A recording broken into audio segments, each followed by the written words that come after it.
Hello, welcome to the Breaking Barriers, Inspiring Stories channel. Subscribe to the channel to always follow our stories. Attention, this is a fictional story. The events of the story did not really happen. It is just a fantasy about overcoming. The sun was barely up when Pedro pushed his wooden cart down the busy streets of Rio. He was a familiar face to the locals, an easygoing man in his early 30s, with deep brown skin and a warm smile that made his customers feel welcome. His curly black hair was tucked beneath a worn cap, and he wore the same weathered shirt and jeans he always did when selling his handmade jewelry and small crafts. Life as a street vendor wasn't easy, but Pedro was proud of what he had built, even if it wasn't much by most people's standards. Every morning, Pedro set up his stand near the city's main square, carefully arranging the necklaces, bracelets, and small wooden carvings he made from home. His hands were calloused from years of working with delicate materials, yet there was a certain grace in how he handled each item, making sure everything was displayed just right. He knew some of the tourists would pay extra for the authentic experience, but Pedro wasn't about gimmicks. He loved what he did, creating things with his own hands, and it showed in the quality of his work. P0LICE, Pedro. Mrs. Silva, an older woman who ran a nearby flower stall, greeted him as she passed. Pedro waved back with a smile. P0LICE, how's business today? He asked. Slow as always, she chuckled. But who knows? Maybe it'll pick up later. Good luck today. Pedro chuckled as well, knowing full well that some days were better than others. The street vendors had a sort of unspoken camaraderie, all of them hustling to make ends meet. But unlike many of his fellow vendors, Pedro had dreams that went beyond his cart. One day, he wanted to open his own shop, a proper store where people could come and admire his work without him having to stand out in the sun all day. He imagined a cozy little place with walls lined with his crafts, where he could even hire a few apprentices to help with the workload. That was the dream. But reality had a way of keeping his dreams at arm's length. Being a black man selling goods on the street came with its own set of challenges. Pedro had learned to shrug off the suspicious looks he sometimes got from passers-by, especially the wealthier tourists who clutched their bags tighter when they walked by his stand. He also grew used to the occasional dismissive comment. People who assumed his work wasn't real art because he didn't have a fancy gallery to show it in. But what he couldn't ignore were the encounters with the police. Pedro had lost count of how many times he'd been stopped and questioned about his business, often in the middle of the day, when there were plenty of people around to see it. The officers never seemed satisfied with his explanation, even though he had all the proper permits to operate.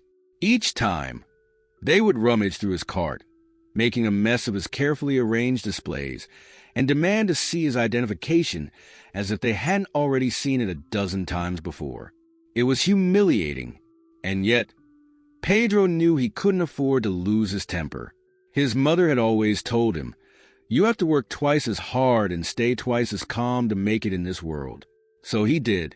He gritted his teeth, smiled politely, and let the officers do what they would, all while hoping they'd leave him alone before scaring off his customers for the day.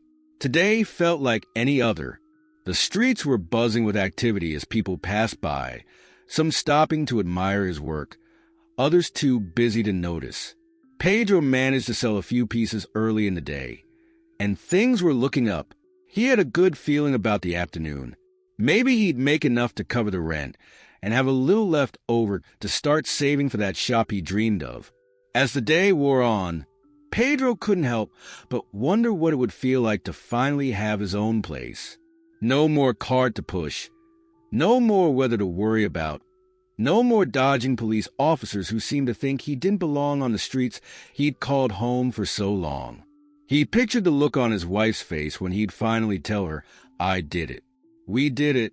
But for now, the cart was his world, and that world, with all its hardships and small victories, was what kept him going. It was late afternoon, and Pedro was beginning to feel the weight of the day. His feet ached from standing, and the sun had started to dip casting long shadows across the bustling square. He had sold a decent number of items, but the thought of packing up and going home lingered in the back of his mind. Still, he knew better than to leave too early. Sometimes the last customers of the day were the ones who made all the difference. Pedro was chatting with a potential buyer, a young woman interested in one of his handmade bracelets, when he noticed two police officers approaching from the other side of the square. His heart sank. He recognized them immediately. These weren't just any officers. They were the same ones who had harassed him several times before, always under the pretense of routine checks. He hoped maybe this time they'd pass by without incident. But of course they didn't. "Sir, we need to see your identification and permits," one of the officers said, his tone already heavy with authority. Pedro felt a familiar knot form in his stomach. He gave the woman an apologetic smile and handed over the bracelet for her to hold while he dealt with the officers. "Here we go again," Pedro muttered under his breath, reaching into his pocket for his ID and vendor permit.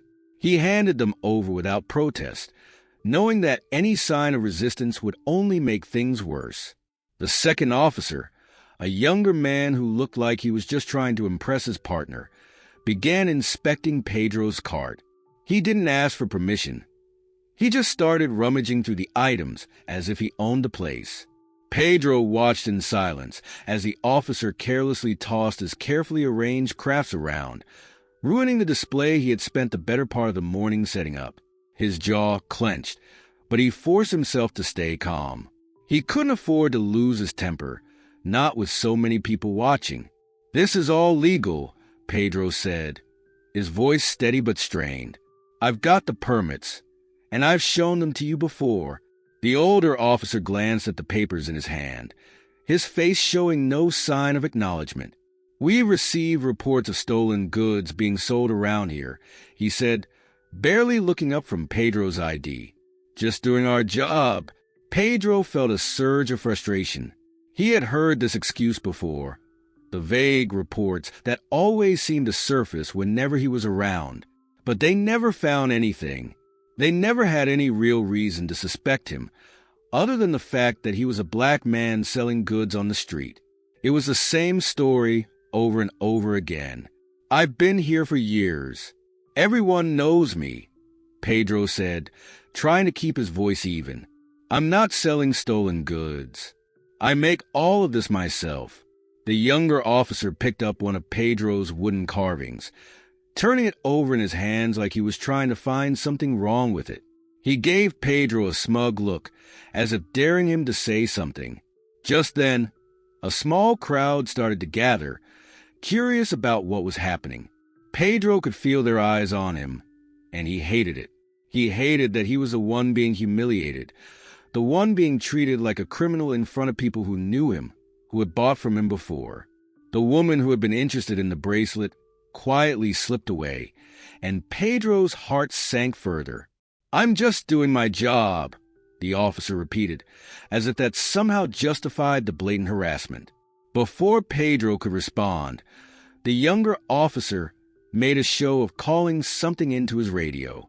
"Yeah, we've got a possible suspect here," he said, loud enough for the entire crowd to hear. "Might need to bring him in for further questioning." Pedro's stomach dropped. "What do you mean, bring me in? I haven't done anything wrong." The older officer handed back his ID, but the tension in the air didn't ease. "We'll need you to come with us for further questioning at the station." Pedro felt his heart race, panic rising in his chest. This wasn't just a routine check anymore. They were trying to pin something on him, something he hadn't done. He knew the consequences of being taken in. Once he was at the station, it didn't matter whether he was innocent or not. His word against theirs wasn't likely to hold much weight. "I'm not going anywhere," Pedro said, his voice firmer now, though his hands were shaking.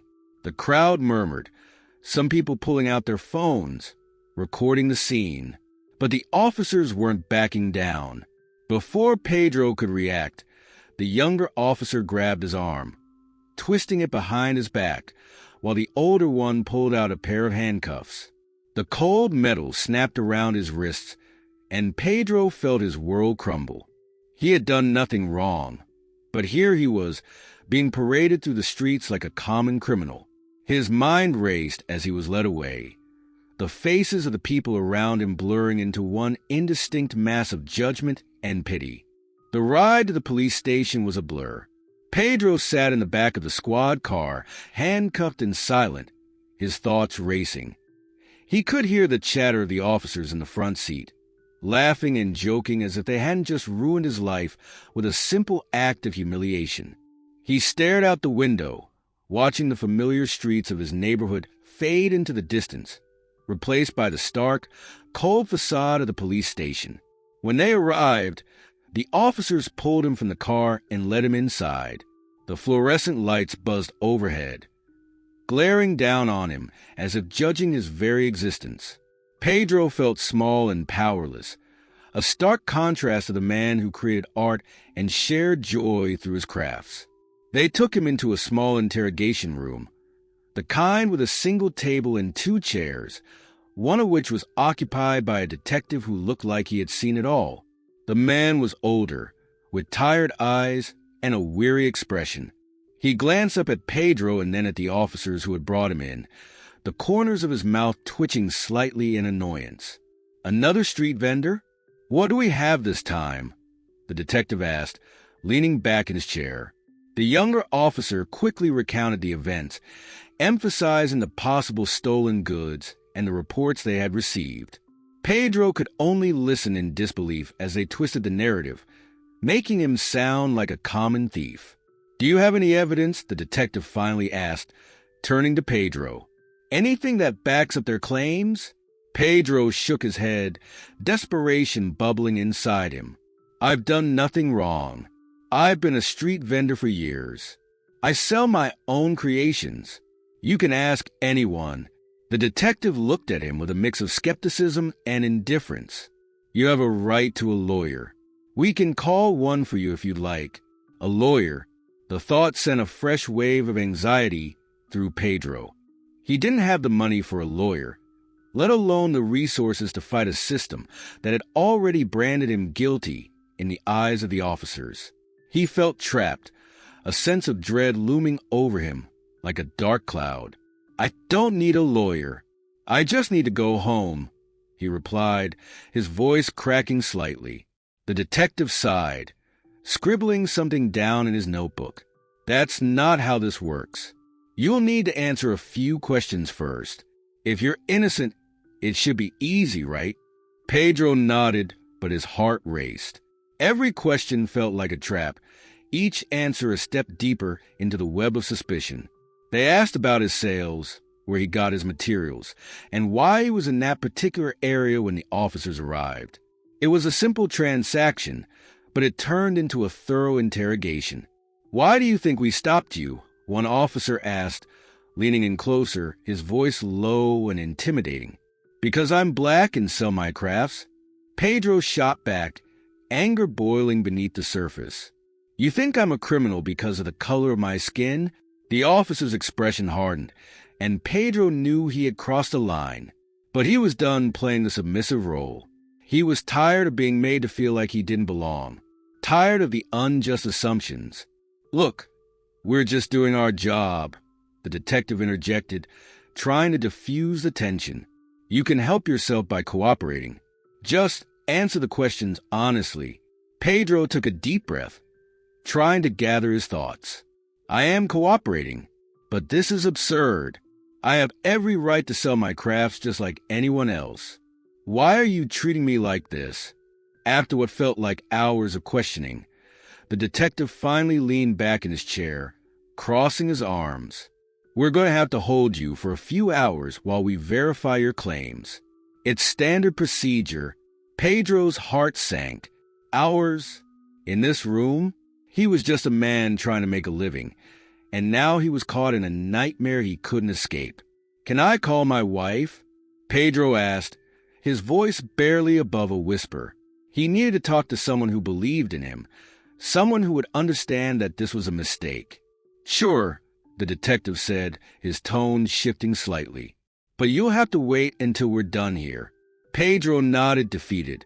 The walls felt like they were closing in on him as the officers exited the room, leaving him alone with his thoughts. As he sat there, the weight of injustice pressed down on him. He thought of his wife, Maria, and how she would react when she heard what had happened. He imagined her worry, her confusion, and all he could think about was a dream they shared, a future where they could live freely without fear or suspicion. But that dream now felt so far away, as if it was slipping through his fingers like sand. Pedro's hands trembled as he thought of what might happen next. Would he be able to prove his innocence? Would he lose everything he had worked for? Time passed slowly, each minute feeling like an eternity, and in that small room, surrounded by the echoes of the injustice he faced, Pedro vowed that he wouldn't let this define him. He wouldn't give in. Time dragged on in the stark interrogation room, the ticking clock mocking Pedro's growing anxiety. He shifted uncomfortably in the hard chair, each creak of the metal legs sending jolts through his body. Thoughts raced through his mind, swirling with fear and frustration. How could this be happening?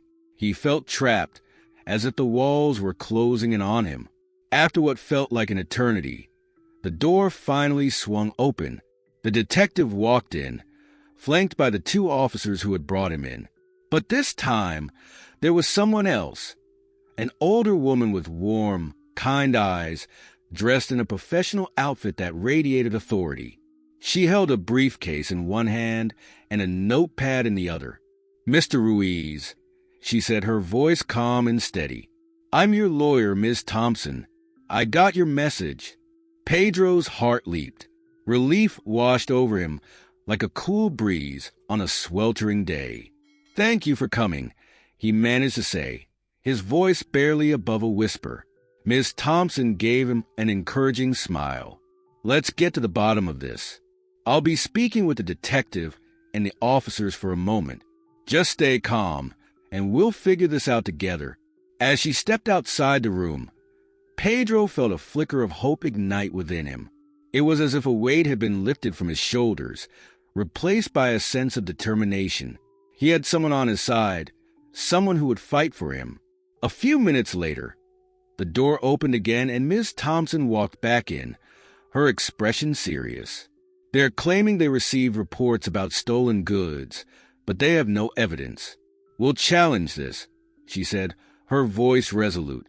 "First, I need to hear your side of the story. Everything you can remember." Pedro took a deep breath, recounting the day's events. He told her about his morning, the joy of setting up his cart, and the pride he felt in creating his crafts. He spoke about the harassment he had faced from the police in the past, the unsubstantiated claims that always seemed to follow him. With each word, he felt the anger rise within him, but he channeled it into determination. Once he finished, Miss Thompson nodded, her brow furrowed in thought. "You're not alone in this. I've worked with many people who faced similar situations. It's a systemic issue, but we can fight it."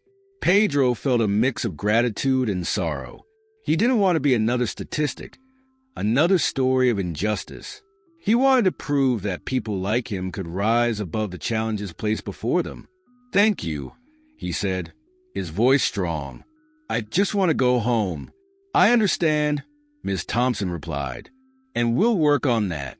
I'll make sure to gather statements from witnesses who saw you that day. You'll have support."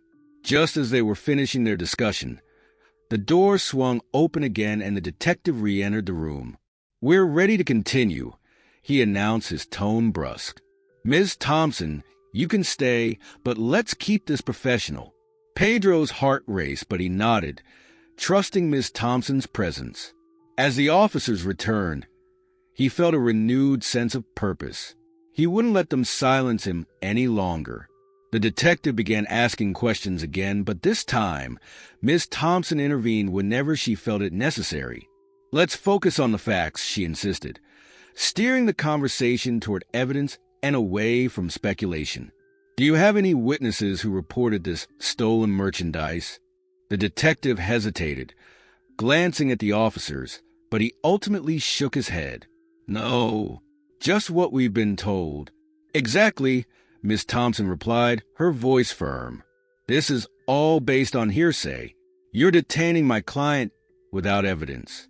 I demand his release." Pedro watched the detective squirm, the discomfort evident on his face. The power dynamics had shifted, and for the first time, he felt a sense of control. "Let's see if we can resolve this amicably," the detective said, his tone begrudgingly conciliatory. "We'll have to clear things up with the reports, but we might be able to release him on his own recognizance while we investigate." Ms. Thompson nodded, her expression measured. That would be the best course of action. After a few more minutes of back and forth, the detective finally relented. "Fine, we'll let you go today, but we need your contact information for follow-up questions." Pedro couldn't believe what he was hearing. "So I'm free?" The detective nodded, albeit with reluctance.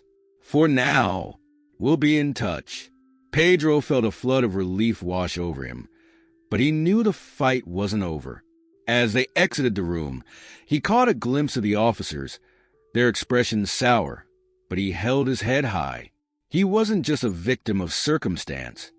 He was a man determined to reclaim his life. When Pedro stepped outside, the sunlight hit him like a warm embrace. He took a deep breath, inhaling the fresh air filled with the scent of the street food vendors nearby. It felt surreal to be outside again, free from the confines of that small room. Miss Thompson walked beside him, a reassuring presence. "You did well in there. Remember, this is just the beginning. We'll keep fighting, and we won't let them silence you." Pedro smiled, a sense of hope bubbling up inside him.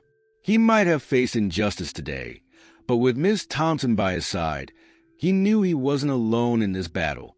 The weeks following Pedro's release were a whirlwind of emotions. He returned to his neighborhood, but everything felt different. The vibrant streets that had once filled him with joy now seemed tinted with a sense of apprehension. The whispers of his encounter with the police followed him like a shadow, and he felt the weight of their judgment everywhere he went.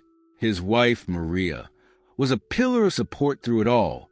She embraced him tightly when he got home that day, tears of relief streaming down her cheeks.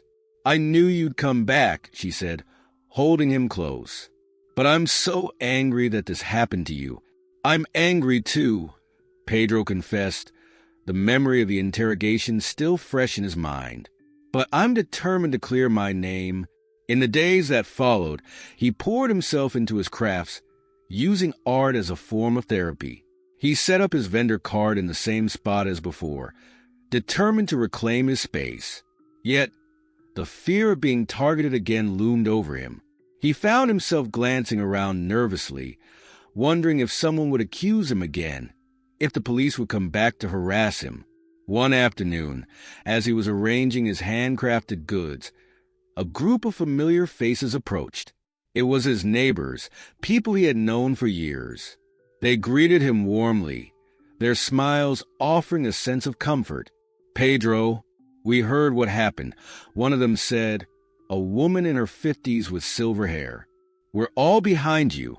You're a part of this community." Pedro's heart swelled at their words. "Thank you. It means a lot." They began to share their own stories, tales of similar injustices they had faced, the discrimination and prejudice that plagued their daily lives. Each story echoed Pedro's experience, and for the first time, he felt a sense of solidarity. He wasn't alone in this fight. They were all connected by a shared struggle. Encouraged by their support, Pedro decided to host a small gathering at his home, inviting friends and neighbors to come together and share their stories. The evening was filled with laughter, tears, and an overwhelming sense of unity. As the night wore on, they shared not just their struggles, but also their dreams. "I want to start a community art program," Pedro declared, fueled by the inspiration of the night. "We can use art to bring people together, to express our stories." Maria beamed at him, her eyes sparkling with pride. "That's a wonderful idea, Pedro. We can help each other. We can make our voices heard. As they brainstormed, Pedro's spirit lifted. The vision of a community united through creativity began to take shape. He felt invigorated, ready to take on the world. However, the following week brought another wave of anxiety. He received a call from Ms. Thompson, his lawyer. "Pedro, I have some news," she said, her tone serious. "The police have decided to pursue charges against you for the alleged theft. We need to prepare for court." Pedro's heart sank. The fear of being in that interrogation room again gripped him. "What? But there's no evidence." "I know. That's why we need to gather all the support we can," she urged. "We'll call on your community to stand with you. We can show them that this isn't just about you. It's about all of us." Determined not to let this setback define him, Pedro rallied his neighbors. They organized a community meeting where they spoke about their experiences with racism and injustice. The room was filled with passionate voices, each person sharing their stories, their anger, and their hopes for change.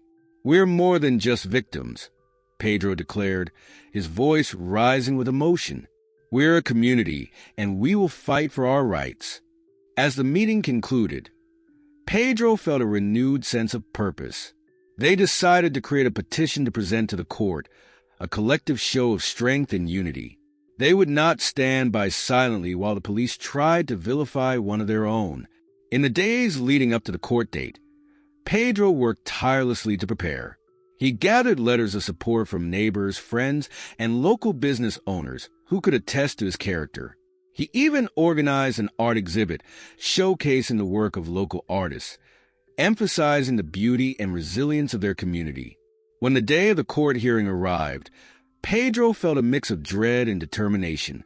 As he walked into the courthouse, he was greeted by a crowd of supporters, holding signs that read "Justice for Pedro" and "We Stand Together." The sight filled him with hope, and he could feel the strength of his community behind him. Inside the courtroom, the atmosphere was tense.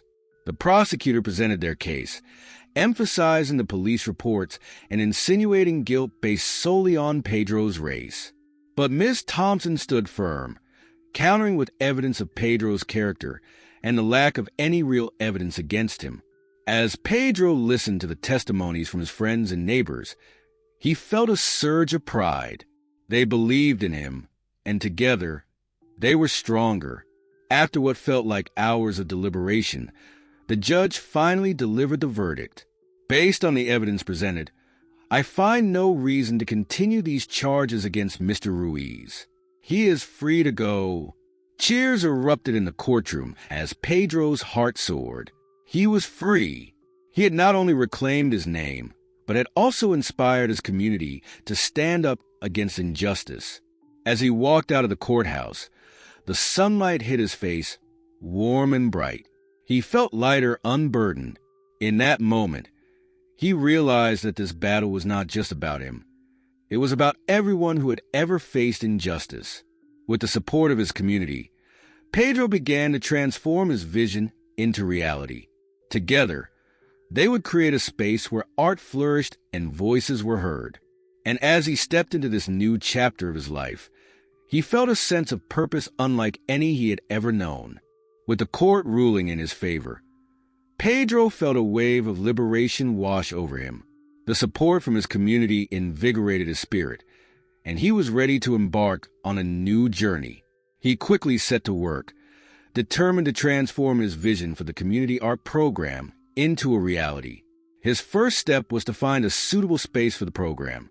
After some searching, he discovered an old, vacant building in the heart of the neighborhood. The walls were weathered and the floors creaked, but Pedro saw potential. "This can be a sanctuary for creativity," he thought.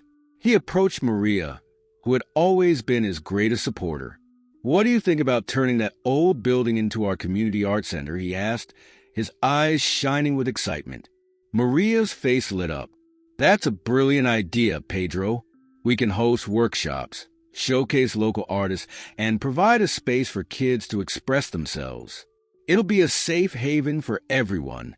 They wasted no time. With a small amount of savings and some help from neighbors, they rented the space and began cleaning it up. They painted the walls with bright colors, added murals showcasing the culture and history of their community, and set up areas for various art forms: painting, sculpture, photography, and more. Word spread quickly about the new community art center, and soon, people began to show up. Parents bringing their children, artists eager to contribute, and neighbors curious about the changes. Pedro welcomed everyone with open arms, happy to see the joy that filled the space. "Let's host an opening event," one of the artists suggested. "We can invite the whole community." Pedro loved the idea.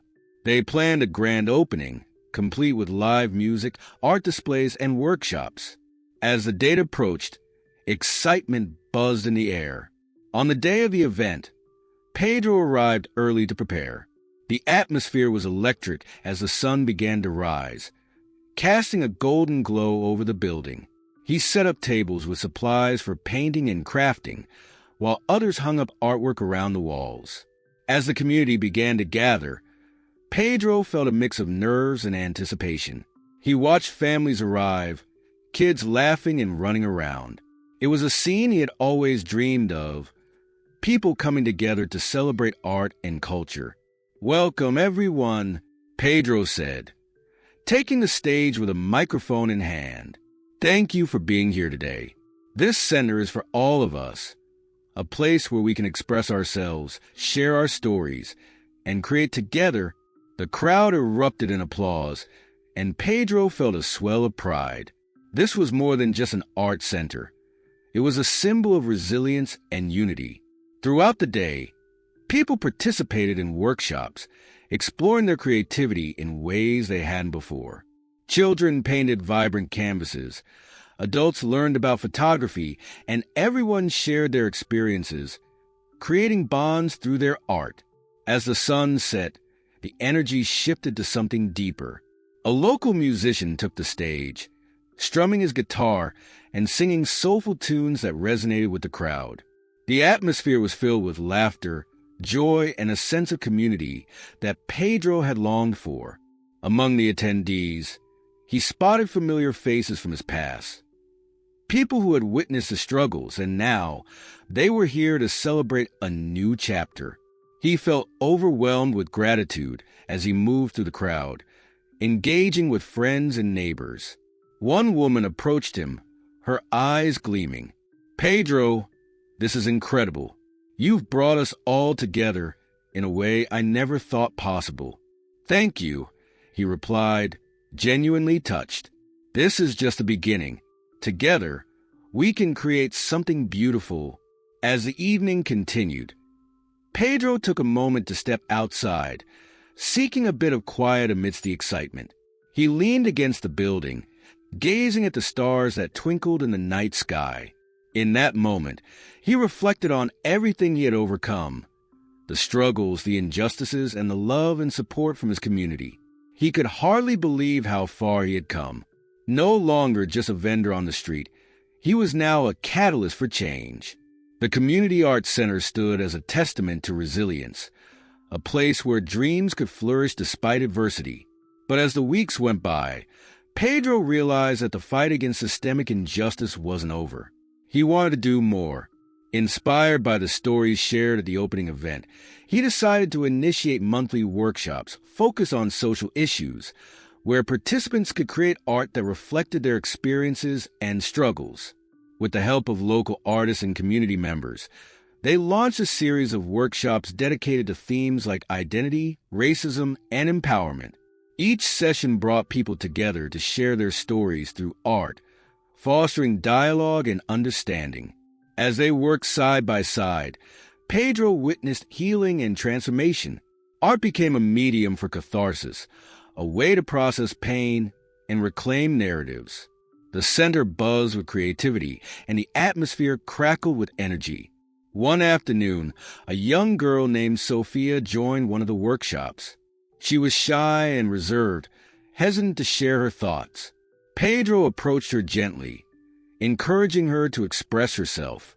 Over time, she opened up, sharing her experiences with bullying and her desire to be heard. Sophia began to create beautiful pieces that conveyed her emotions, each brushstroke filled with color and meaning. Pedro marveled at her growth, witnessing how the center was helping her find her voice. One evening, during an exhibition of the participants' artwork, Sophia stood proudly beside her pieces. "This is me," she said, her eyes shining. "I can finally tell my story." Pedro felt a rush of joy. This was what he had envisioned, a space where people could be seen and heard, where art bridged the gaps created by prejudice and misunderstanding. As the Community Arts Center thrived, Pedro's own journey continued. He found strength in the support of his neighbors and the friendships he forged. He was no longer defined by his past. He was building a future that radiated hope and possibility. Amidst the laughter and creativity, he often thought about the police incident that had sparked this journey. He realized that while it had been a painful chapter, it had led him to something profound. He was turning his pain into purpose, creating change not just for himself, but for his entire community. And as he stood surrounded by the art, the laughter, and the love of his community, Pedro knew that this was just the beginning of an incredible journey, one fueled by resilience, creativity, and the unwavering strength of unity. Months passed, and the Community Arts Center blossomed into a vibrant hub of creativity and connection. Pedro's vision had transcended mere walls. It had grown into a powerful movement. The center hosted not only workshops, but also exhibitions, performances, and events that celebrated the rich tapestry of their culture. One day, as Pedro was preparing for an upcoming exhibition showcasing the work of local artists, he received a call that filled him with mixed emotions. It was from a local news station. "We'd love to cover the story of your art center and the impact it's having on the community," the reporter said. Pedro felt a rush of pride, but also a pang of anxiety. Was he ready to share their journey with the world? After discussing it with Maria, they agreed that this was an opportunity to amplify their message. "It's important for others to see what we're doing here," she said. "We can inspire more people to join us in this fight for justice and equality." On the day of the interview, the energy in the Arts Center was electric. Reporters and cameras filled the space, capturing the essence of creativity and community. Pedro stood nervously, preparing to share his story with the world. He looked around at the artists setting up their work, the laughter of children painting at the tables, and the friendships blooming around him. When the camera turned to him, Pedro took a deep breath. This art center is more than just a place to create. It's a sanctuary for voices that have been silenced, a space where we reclaim our narratives and uplift one another. Art has the power to heal and unite us. As the interview aired, Pedro's story resonated with many. People from neighboring communities began to reach out, curious to learn more and participate. The center became a beacon of hope, inspiring similar initiatives in other areas. However, amidst the excitement, Pedro remained grounded. He knew that while the spotlight was shining on them, the work was far from over. He wanted to ensure the center continued to serve as a platform for dialogue and change. One day, Pedro decided to invite a panel of activists and artists for a discussion on systemic racism and the role of art in advocacy. He believed that the more people talked about these issues, the more awareness could be raised.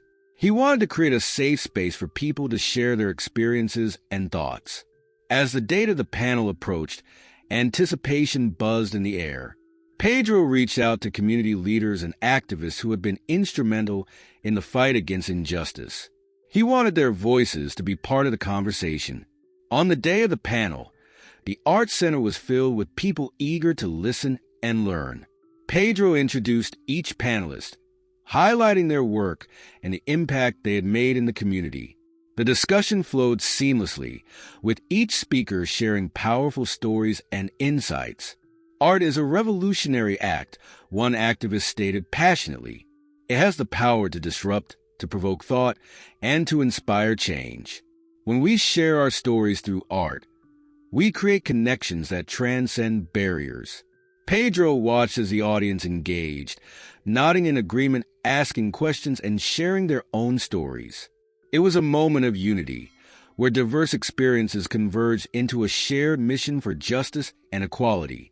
The panel concluded with a call to action, encouraging everyone to not only participate in the Arts Center, but to also take their stories beyond its walls. We need to continue this dialogue in our homes, schools, and workplaces, one panelist urged. Change starts with us. The impact of the panel was profound.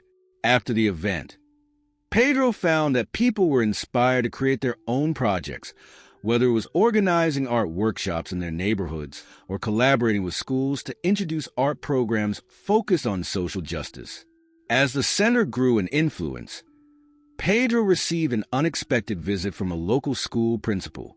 "I've been following your journey and I want to collaborate," she said. "Our students need to learn about expressing themselves through art, and I believe your center can help." Pedro's heart swelled with excitement. "We'd love to partner with your school. Let's create a program that encourages students to explore their identities and express themselves through art." They set to work, crafting a curriculum that included storytelling, visual arts, and discussions on social issues. Soon, students began visiting the center, bringing their energy and creativity. Pedro watched with pride as they created murals that reflected their dreams and struggles, each brushstroke telling a story. One day, as the students worked on a mural outside the center, a group of neighbors stopped to watch. They smiled, reminiscing about their own childhoods and the power of art to communicate their experiences. Inspired by the students, some even joined in, painting their own stories alongside the young artists. Through this collaborative effort, the community grew even closer. People from different backgrounds came together, sharing laughter, stories, and creativity. The Arts Center had become a hub of healing and expression, a space where everyone felt valued.